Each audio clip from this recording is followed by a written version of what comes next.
रूही को देखकर अभीरा खुश हो जाएगी क्योंकि रूही वापस पोदार हाउस लौट रही है। ये रिश्ता क्या कहलाता है कि आने वाली कहानी में ये बड़ा मज़ेदार मोड़ देखने को मिलेगा।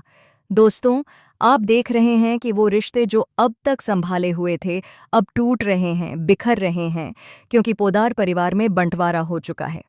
दरअसल विद्या के थप्पड़ के बाद से ही सब कुछ बदल गया है। जब विद्या ने काजल को थप्पड़ मारा तो संजय ने पुलिस बुला ली। अब इस घर में क्लेश शुरू हो चुका है और काजल अब सारी हदें पार कर रही है।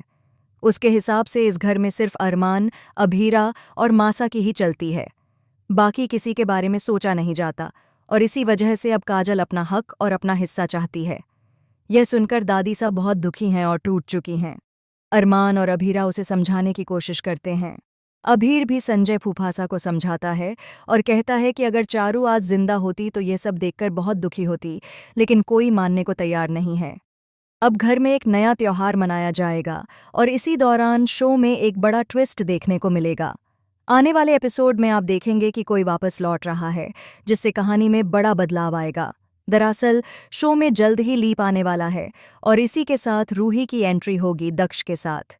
जी हाँ, रूही लौटकर आ रही है और वह इन बिखरे रिश्तों को फिर से एकजुट करने की कोशिश करेगी। चाहे अभीरा और अरमान कितना भी संभाल लें, लेकिन रूही के आने से बहुत कुछ बदलने वाला है, क्योंकि रूही ही इन रिश्तों को ठीक कर पाएगी। उसके आने से घर में फिर से खुशियां लौट आएंगी और अभीरा अपनी बहन रूही को देखकर बहुत खुश होगी। लेकिन सबसे बड़ा सवाल यह है, क्या रूही अच्छे इरादों से आ रही है या फिर उसके मन में कोई नई साजिश या नई प्लानिंग है? फिलहाल आप हमें कमेंट करके बताएं कि आप शो में आने वाले इस बड़े ट्विस्ट को देखने के लिए कितने एक्साइटेड हैं। क्या आप चाहते हैं कि रूही वापस आए और गोयंका और पोदार हाउस को फिर से जोड़ दे? ऐसी ही टीवी की लेटेस्ट अपडेट्स के लिए चैनल को सब्सक्राइब जरूर करें।